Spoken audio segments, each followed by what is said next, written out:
Uma boa noite a todos, a graça e a paz do nosso Deus, amém, queridos? Quero falar da minha alegria de estar aqui conhecendo esse povo de Deus. Essa é a segunda vez que eu coloco os pés nesse lugar.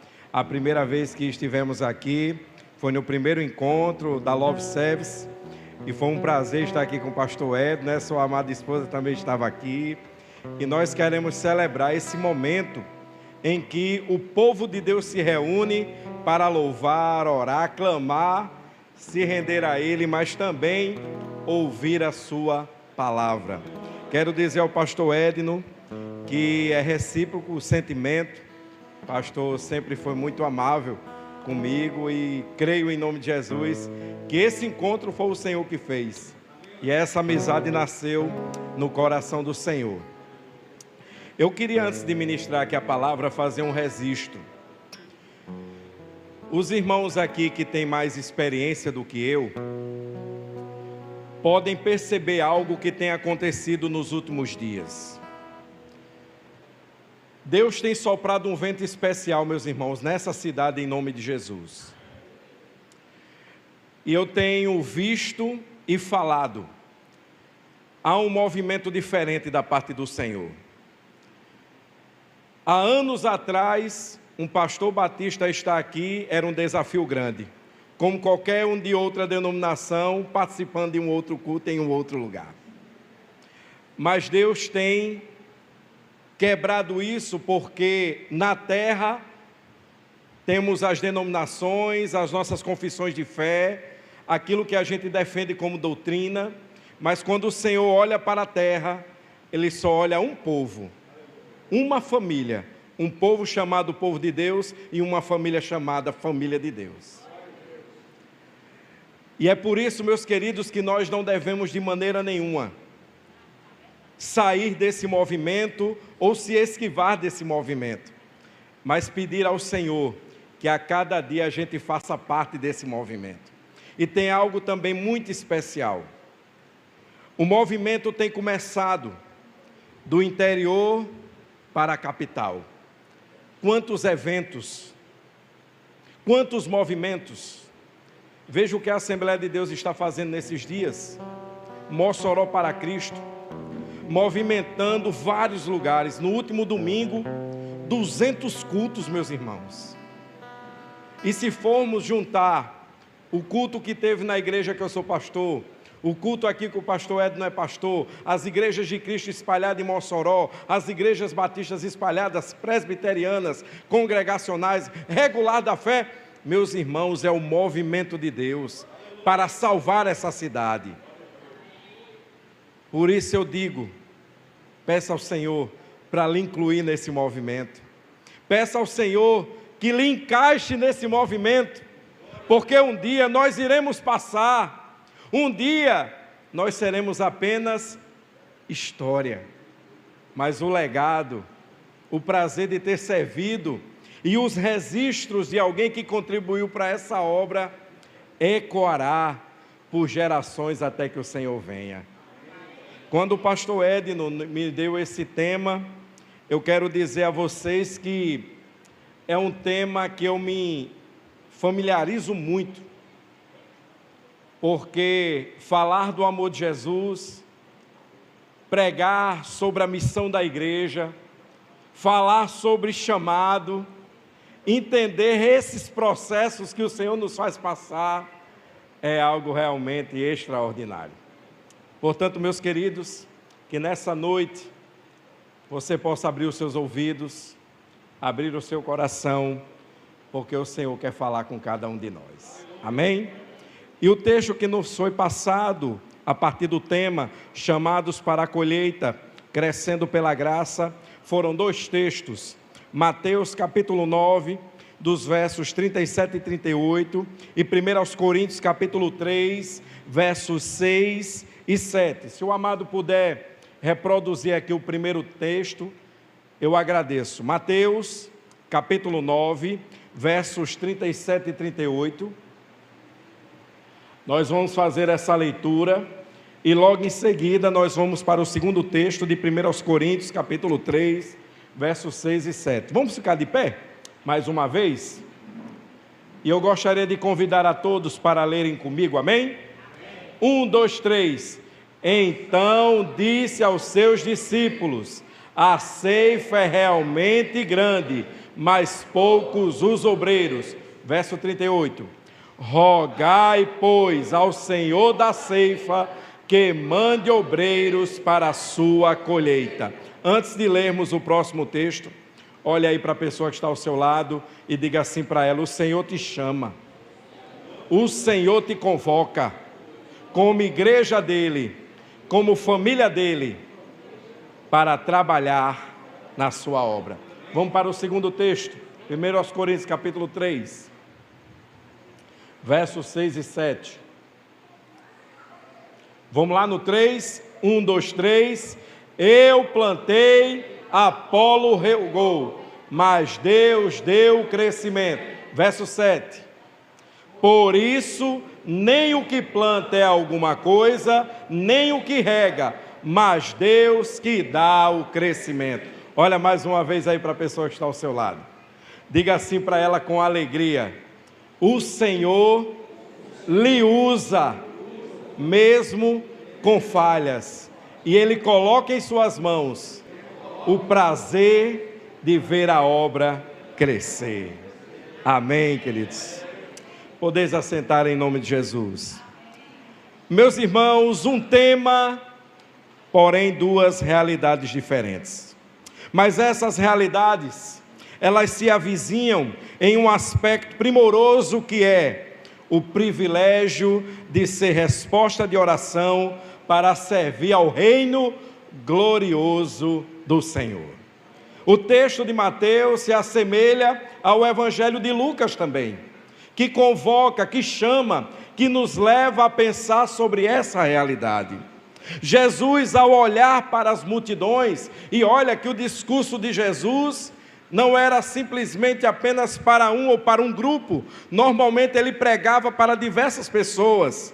Jesus, ao olhar para essas multidões, ele percebeu uma grande necessidade, diante de inúmeras, e às vezes a gente se apega apenas pelos milagres, por aquilo que foi feito, por questões extraordinárias, mas Jesus entendia uma necessidade maior do ser humano, como até hoje ele enxerga, vê e envia a sua igreja para suprir essa necessidade. É necessário que a gente entenda algo prático. Aquilo que cabe à igreja fazer, não é governo que vai fazer, não é grupo político, não é ninguém a não ser a igreja dele, que ele confiou a missão.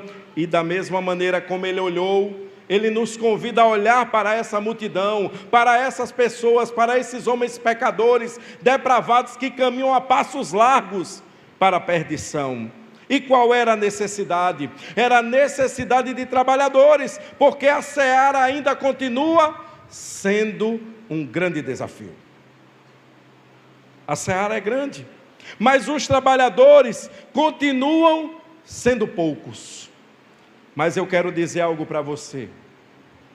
Ainda que essa seara seja grande, e ainda que os trabalhadores sejam poucos, se eu e você nos colocarmos hoje na condição de servos para servir a esse reino e para semear nesse reino, essa fila aumenta e a atenção dos menos que trabalham diminui.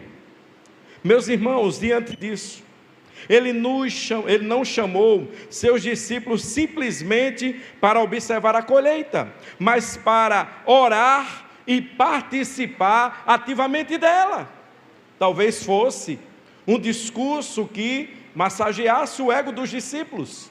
Talvez fosse um discurso mais plausível de algo que pudesse trazer acomodação. Mas não foi isso que Jesus fez. Jesus, ele vai muito além do que simplesmente, meus irmãos, chamar alguém para observar. E eu quero dizer para você algo especial. Você não foi chamado apenas para observar. Os seus olhos devem servir de mapeamento, para que você mapeie a sua família que não conhece a Jesus, os vizinhos da rua que não conhecem a Jesus, o lugar onde você está inserido, para que você vá e produza frutos para a glória de Deus. Paulo, meus irmãos, também da mesma forma, em 1 Coríntios, no capítulo 3, ele mostra que o trabalho, quando ele é bem executado, bem feito, produzido e realizado, mediante oração, disposição para o serviço, ele aponta em 1 Coríntios o resultado. Ele mostra que o trabalho que é realizado por pessoas diferentes, como ele mesmo se coloca, como ele coloca o seu auxiliar, um planta, outro rega, mas o crescimento sempre vem do Senhor da obra. Louvado seja o nome do Senhor. Logo, meus irmãos, esses textos nos ensinam uma verdade absoluta. Somos chamados para trabalhar na colheita, mas dependemos inteiramente da graça de Deus para que haja crescimento e multiplicação. É necessário entender que a igreja ela apenas não cresce, a obra apenas não cresce, ela cresce e se multiplica. Aquilo lá que começou com 12, se tornou eu e você hoje, amém? Olha aí para a pessoa que está ao seu lado, diga assim: os 12 foram além, porque eu e você estamos contando essa história hoje. Louvado seja o nome do Senhor por isso. Portanto, meus irmãos, eu tenho uma pergunta nessa noite para ser respondida, e eu gostaria de fazer um combinado aqui, pastor Edno, se o amado me permitir. Eu trouxe para a resposta a essa pergunta 4 respostas. 2 baseadas em Mateus e as 2 últimas baseadas no texto de Paulo aos Coríntios, no capítulo 3.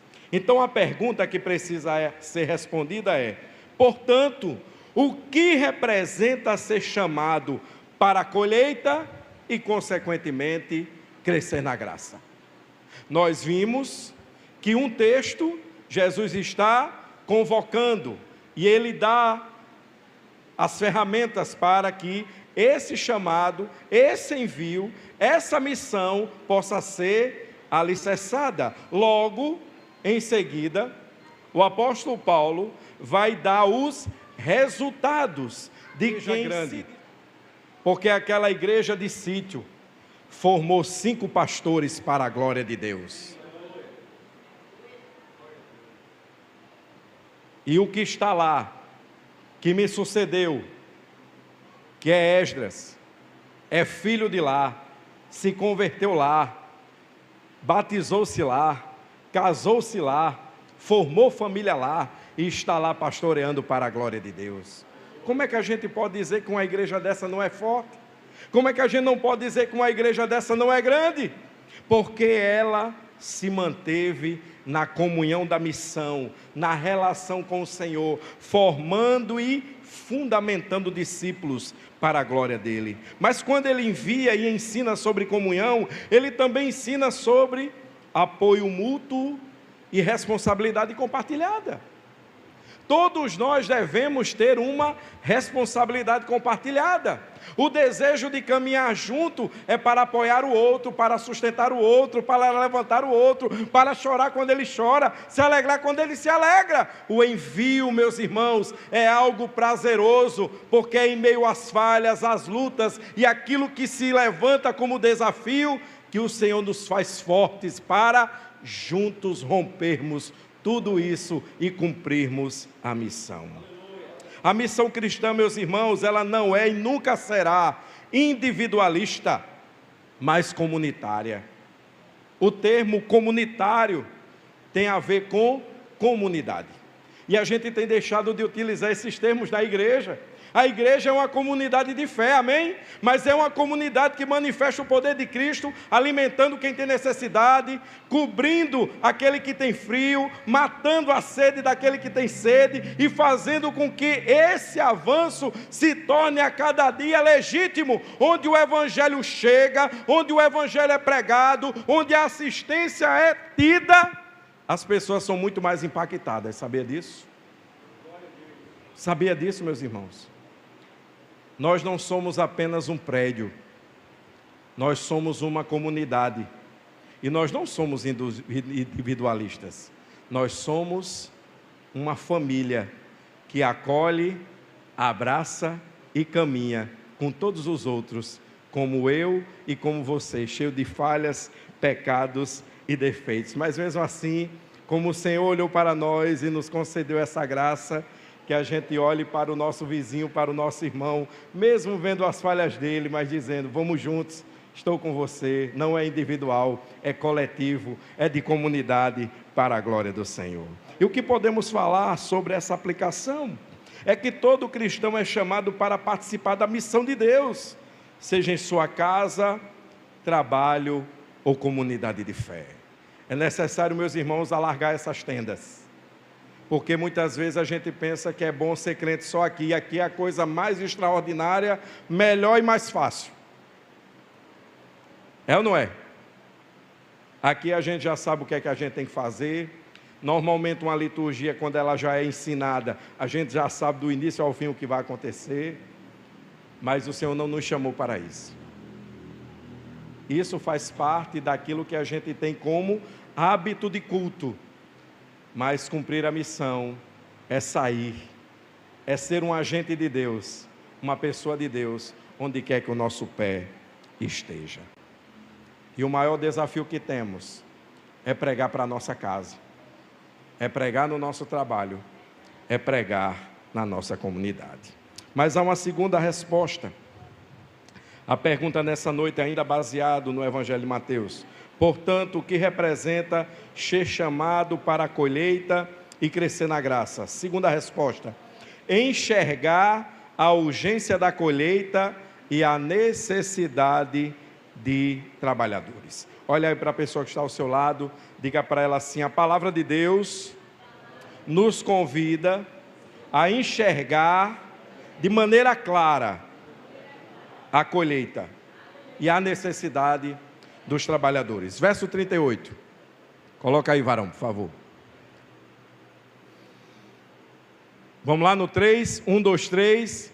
Rogai, pois, ao Senhor da ceifa que mande obreiros para a sua colheita. Jesus usa a imagem da colheita para mostrar a urgência espiritual do mundo. Há muitas pessoas necessitadas da mensagem do Evangelho, mas poucos dispostos a orar, clamar e trabalhar por esse Evangelho. Olha só que contradição. O texto apresenta uma necessidade. Jesus aponta o caminho da necessidade. E ele enfatiza que há pessoas carentes de ouvirem sobre o Evangelho. Mas ele direciona a forma de como iremos fazer essa seleção. E o primeiro ato é orar. E deixa eu dizer algo para alegrar o seu coração. Eu e você somos frutos dessa oração, amém? Amém, amém mesmo? Amém. Mas não é porque eu sou pastor. Lembra da oração sacerdotal no Evangelho de João, no capítulo 17? Jesus já orava por mim e por você para encontrar-se com Ele, aleluia. Lembremos que esse encontro foi algo que nos produziu transformação de vida. E essa transformação, em resposta a ela, é o serviço, meu irmão. Lembre-se, você não foi chamado apenas agora para servir. Você foi chamado por meio de uma oração feita para encontrar-se com esse Senhor da obra e assim servi-lo como forma de gratidão e nada além disso. E nada além disso. Portanto, meus irmãos, devemos estar dispostos a orar, clamar e trabalhar por esse Evangelho. Mas olha que interessante. O desafio de todo discípulo e da igreja é orar para se dispor aí. Você quer uma realidade agora sobre oração? Perseverar em oração é mais difícil do que tirar dinheiro do bolso e dar a alguém. Sabia disso? Sabia disso? Porque você pode até ter 50 reais e alguém tem necessidade, você dá, talvez faça falta. Mas 1, 2, 3 dias, você esqueceu, já passou. Agora eu quero ver orar. Hoje amanhã, depois, e o tempo vai passando, aí parece que quanto mais a gente ora, não melhora, piora, as respostas não vêm, fica mais distante, os céus se escurecem, as portas se fecham, e a gente diz, meu Deus, o que é que está acontecendo? E aí a gente começa, meus irmãos, com esse turbilhão. Por quê? Porque perseverar em oração, rogar ao Senhor da seara, manter isso como uma rotina de fé, é desafiador para nós. Porque é mais fácil dizer, não, vamos pedir para o pastor Edno ir, vamos pedir para o evangelista ir, vamos pedir para o dirigente da congregação ir, vamos pedir para o dirigente de jovens ir. É mais fácil apontar do que se colocar à disposição, como disse Isaías. Mas a gente usa a palavra de Isaías ao contrário. Já ouviu isso? Eis-me aqui, envia meu irmão. Sabia dessa não? É. Eis-me aqui, envia Halley. Eis-me aqui, envia Michele. E assim vai. Porque rogar, meus irmãos, para se dispor, é um desafio grande.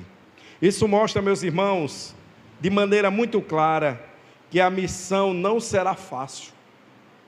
E por que não será fácil? Porque ela será acompanhada de desafios, e escute isso, e oposições a partir de nós mesmos. A partir de nós mesmos. Eu não sei quantos aqui já tiveram experiência de viver plantação de igreja. Esse ano eu completo 26 anos que me converti. O próximo ano, no mês de março, completo 15 anos que sou pastor. Mas nós já tivemos algumas experiências interessantes. Eu sei que normalmente as pessoas olham, né, pastor Edno, para nós hoje. E é fácil olhar para nós hoje e ver quem nós somos hoje. Mas a nossa história nem sempre começa como a nossa vida é hoje.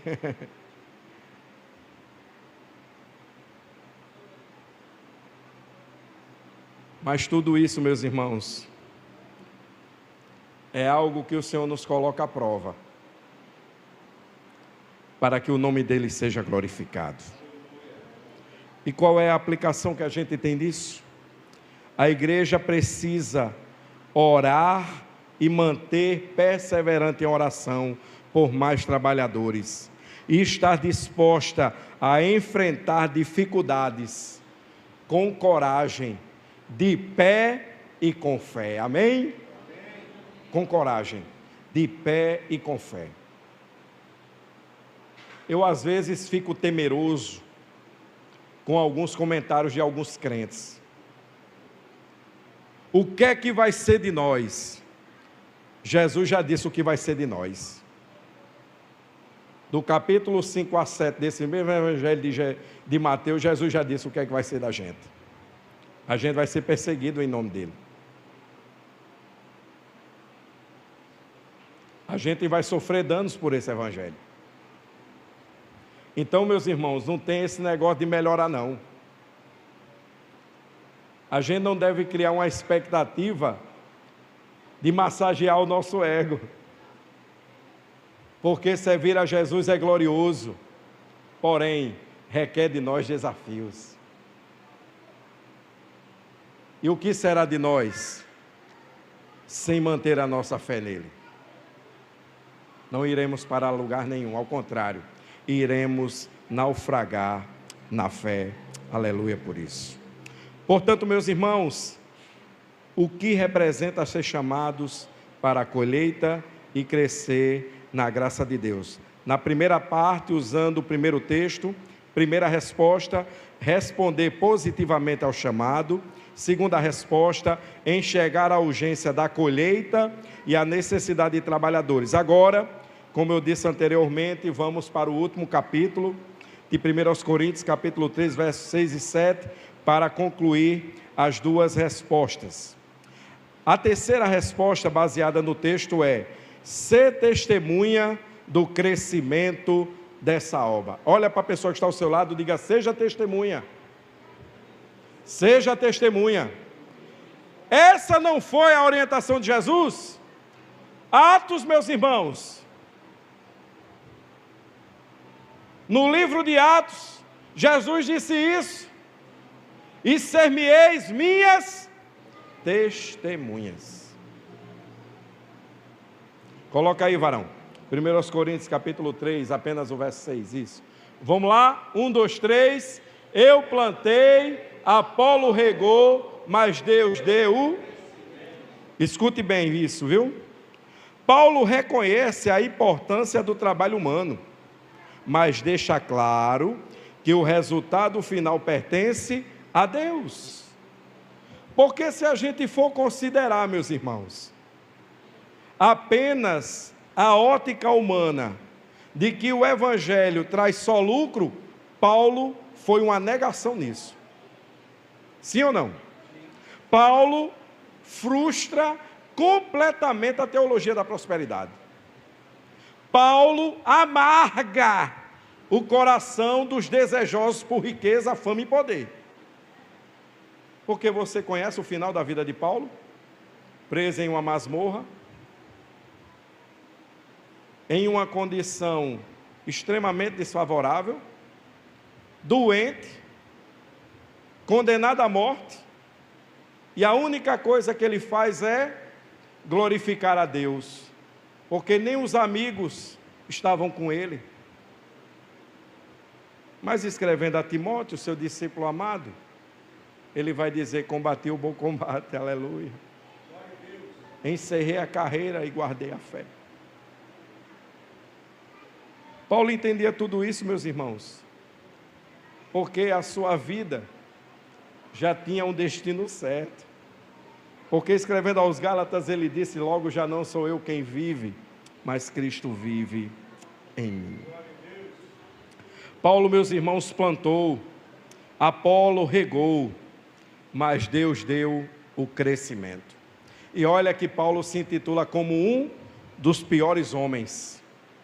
E não foi qualquer homem, meus queridos, porque nós estamos citando o grande homem de Deus que ele foi. Dos 27 livros do Novo Testamento, só ele escreveu 13.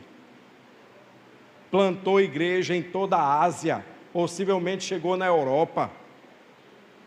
Foi um grande teólogo, debateu com os maiores doutores da religião, versado nos originais, dupla cidadania, sabia usar bem a sua cidadania. Mas foi um homem que entendeu claramente de que a sua vida era unicamente para o serviço do Senhor. Sabe por que muitas vezes, meus irmãos, escute bem, a gente não vê os milagres mais, a gente não vê vidas transformadas mais, a gente não sente mais Deus nos usando, simplesmente por dois sentimentos. O primeiro é o orgulho e o segundo o desânimo. Nos dias de hoje tem crente orgulhoso, meu irmão. Nos dias de hoje tem crente soberbo, meu irmão. E está repreendido tudo isso. Como também tem crente desanimado. Antigamente o pastor pregava, exercia a sua autoridade, exortava a igreja, o povo se arrependia, o coração era quebrantado, caía prostrado, pedia perdão a Deus, ao seu pastor, à igreja, mas hoje agora, quando é repreendido, sai da igreja.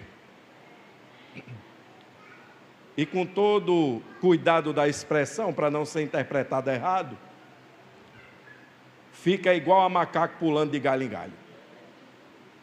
E aqui eu quero dar um alerta para essa igreja. Muito cuidado com alguém que roda por todo canto e vem parar aqui, viu? Muito cuidado. Muito cuidado.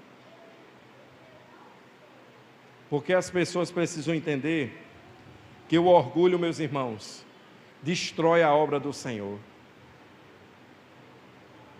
O desânimo destrói a obra do Senhor.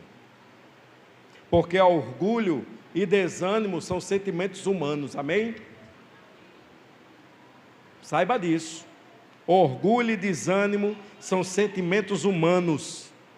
Mas o Senhor nessa noite nos convida e nos chama a se levantar para romper esse orgulho, esse desânimo e dizer: Senhor, mesmo cansado, eu irei te servir. Senhor, mesmo sabendo as dificuldades dos irmãos, eu vou te servir. Mesmo sabendo as dificuldades da minha igreja, eu vou te servir, porque vale a pena te servir. Porque onde você for, onde o seu pé pisar, você encontrará as mesmas coisas. Nossa responsabilidade, meus irmãos, e compromisso é de plantar e regar com fidelidade essa santa vocação que o Senhor nos chamou. O nosso único compromisso é esse: é ser fiel ao Senhor, obedecer a sua palavra, não com perfeição, porque nenhum de nós somos perfeitos. A gente às vezes quer posar de perfeitos, mas no dia que alguém tiver perfeito aqui, viu, pastor Edno? Ore para que o Senhor recolha. Já alcançou a estatura de varão perfeito. Para que está aqui mais? Para que está aqui mais? Tem sentido? Não tem. Se é de fé em fé, se é de perseverança, se é como Paulo escrevendo a essa mesma igreja de Corinto, ele vai dizer: olha, no espelho o seu reflexo tem que refletir o quê?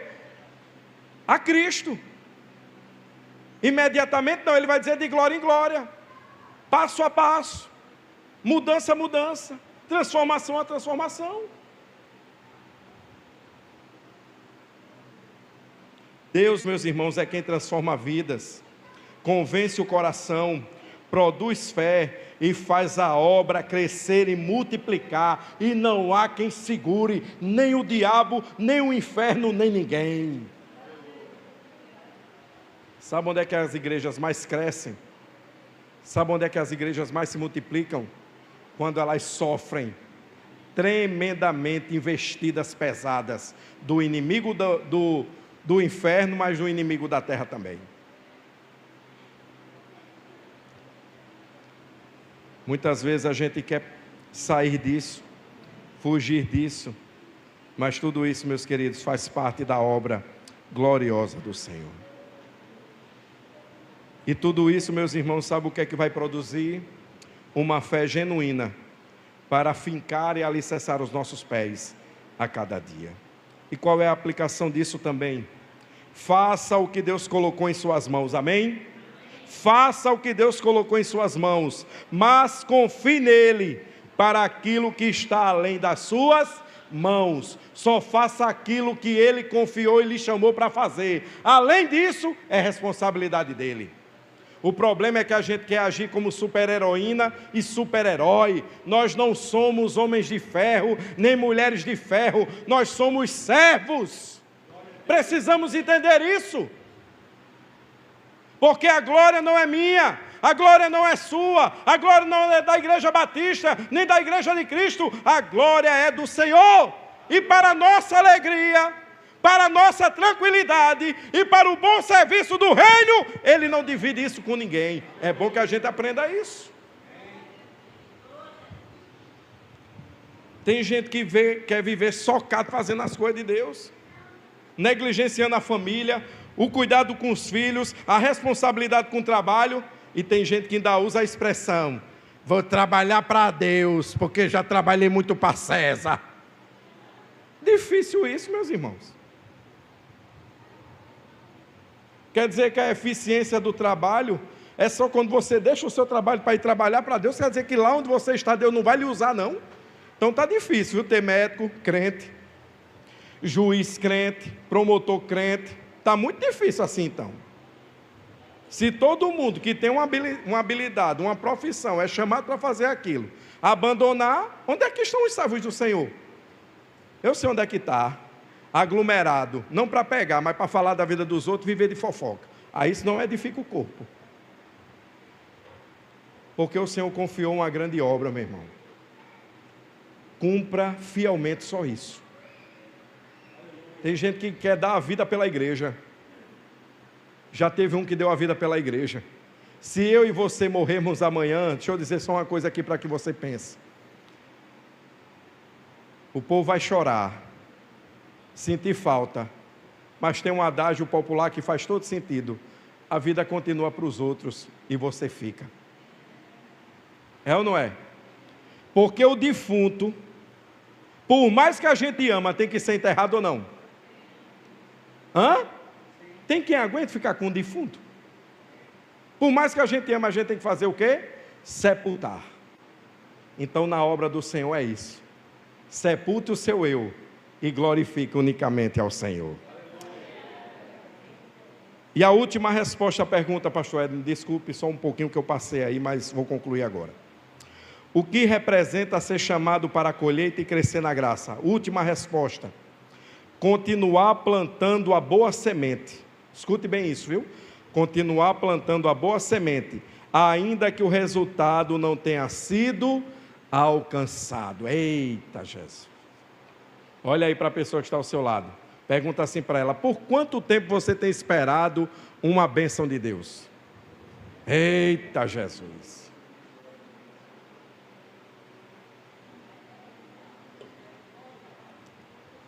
Coloca aí, varão, verso 7 agora.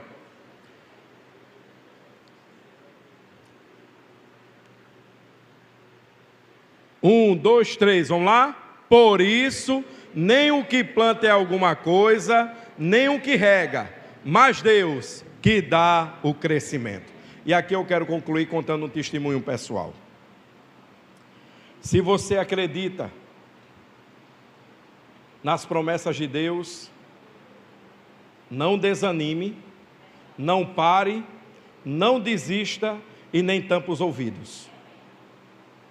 Se você crê nas promessas de Deus, continue firme, perseverando, ainda que aos olhos humanos não tenha resultado ainda, mas vai chegar, amém? Minha mãe orou por mim, meus irmãos, muitos anos. Minha mãe crente, ia para a igreja como vocês estão aí, e colocava a Bíblia do lado dela, e quando alguém chegava, perguntava: tem alguém aí? Ela dizia: tem, meu filho. Só que os anos foram passando, e minha mãe era perturbada, era doida, que dizia que o filho estava lá e nunca estava.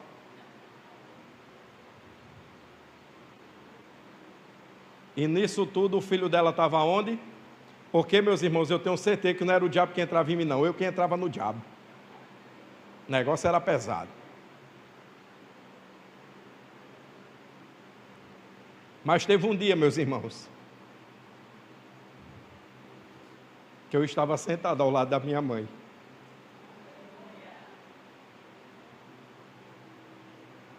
E o mais marcante disso tudo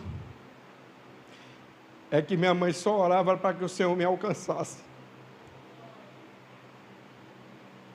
Eu era a pessoa mais improvável para se tornar um ministro de Deus da família, que sou o único pastor da família. E no dia que eu estava lá, meus irmãos, recebendo a imposição de mãos,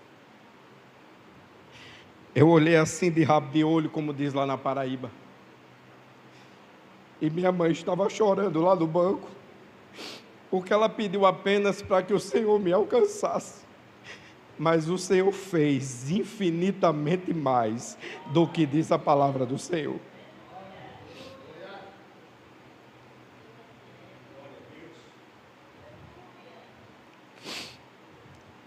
E qual é, meus irmãos, a aplicação disso que a gente faz a partir dessa quarta e última resposta? Nossa missão é trabalhar com fidelidade, contemplar essas experiências adquiridas, vividas, para continuar sendo instrumento de Deus.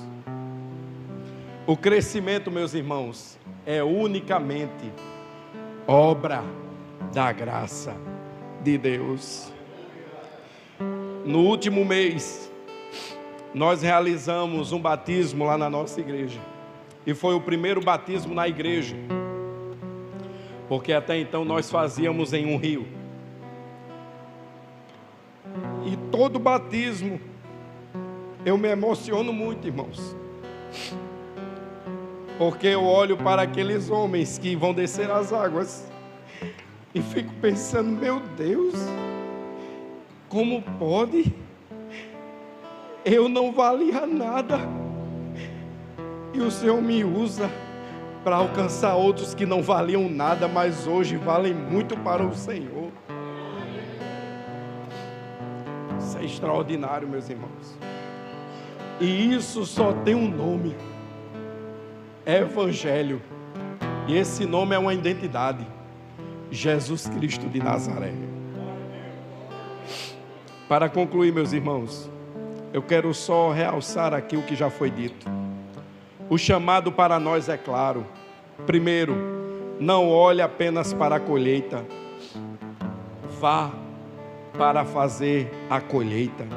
Há várias vidas precisando de Cristo. Segundo, ore intensamente pelos trabalhadores. Ore para que o Senhor lhe envie, juntamente com outros também. Terceiro, trabalhe confiando na graça abundante do Senhor. Plante, regue, deixe Deus produzir o crescimento. E quarto e último, não pare. Vamos continuar avançando. Não fomos chamados para ficar parados diante dessa seara. Chamados para a colheita, crescendo pela graça em nome de Jesus. E eu quero orar por você, mas eu gostaria de fazer uma pergunta. Eu não sei quantos aqui, por alguma razão, e você não precisa dizer a mim, o Senhor sabe, trabalhava ativamente, tinha prazer de estar na obra, fazia algo sem pensar duas vezes, mas por alguma razão, meu irmão, minha irmã, isso foi sendo adormecido dentro de você. Eu não sei também quantos aqui sonharam os sonhos de Deus, e talvez pelo tempo, por não ter acontecido ainda, você talvez pense que foi confusão da sua cabeça. Não, o sonho está de pé. Mas também, meu irmão, minha irmã, se você nessa noite se sente vocacionado para entregar a sua vida, a sua profissão, a sua habilidade, aquilo que o Senhor confiou em você, para servir a Ele, se coloque de pé no seu lugar também. Eu quero orar por você nessa noite em nome de Jesus. Fique de pé no seu lugar. Eu quero orar por você em nome de Jesus. Eu quero nessa noite, em nome de Jesus, declarar que aquilo que o Senhor prometeu ainda está de pé. A colheita será grande para a glória dEle. E vocês irão testemunhar em nome de Jesus.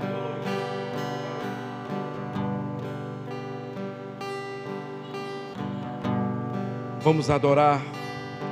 E à medida que a gente vai adorando, você vai orando, colocando a sua vida.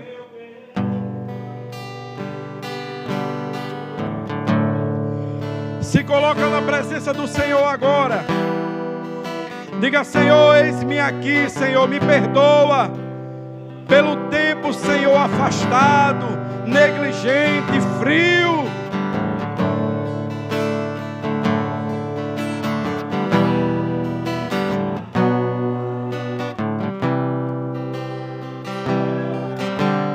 Abra mão de tudo agora que lhe oprime, que lhe escraviza. Coloca tudo de lado agora e se lança aos pés do Senhor, em nome de Jesus.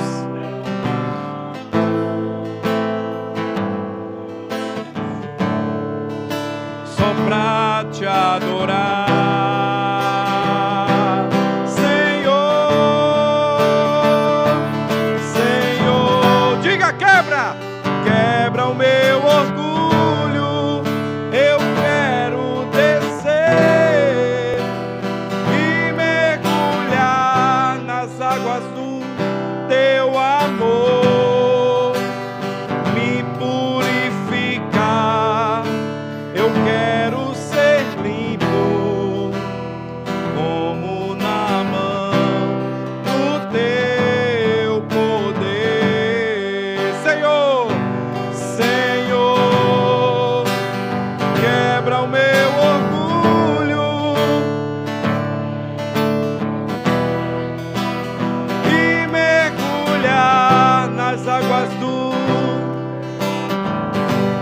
purifica. Eu quero, como Naamã,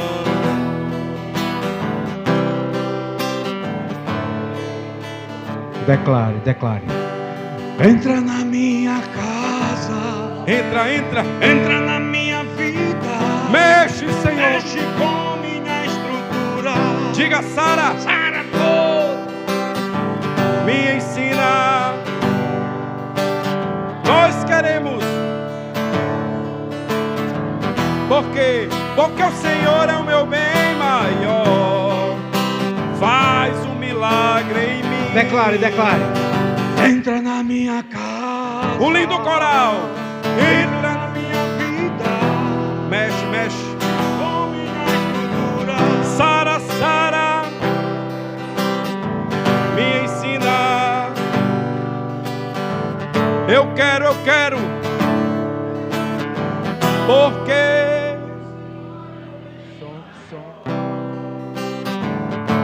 A última vez. Entra na minha casa. Entra na minha casa. Entra na minha vida. Mexe com minha estrutura. Sara, Todas as feridas. me ensina. Me ensina. Eu quero amar. Porque cante com a alma. Faz. Senhor, os teus filhos estão aqui, rendidos ao Senhor. E como ministro do teu evangelho, Senhor, eu quero abençoá-los. Declarar nessa noite que os sonhos estão de pé. Afirmar, ó Deus, o compromisso do Senhor com eles. Senhor, levanta esse povo com amor, desprendimento e vontade de te servir. Gera obediência, santidade, em nome de Jesus. Que essa noite fique marcada nos corações, mas que eles atendam a essa chamada, em resposta ao que foi ministrado. Eles digam: eis-me aqui, Senhor. Eles digam: eis-me aqui, Senhor. Eles digam: eis-me aqui, Senhor. Recebe, Senhor, a vida de cada um aqui, do menor ao mais experiente, da criança ao idoso. Recebe, afaga, abraça, acolhe, capacita, fortalece, dá ânimo. Em nome de Jesus. E quem recebe essa oração, diga glória a Deus. Quem se dispõe a servir, diga: eis-me aqui. Entra na minha casa. Mexe com minha estrutura. Diga. Vai, Morrado. Eu quero amar, porque o Senhor é o meu bem maior. Faz um milagre em mim. Entra na minha casa. Entra, Senhor. Entra na minha vida. Mexe com minha estrutura. Sara, toda. me ensina. Eu quero amar.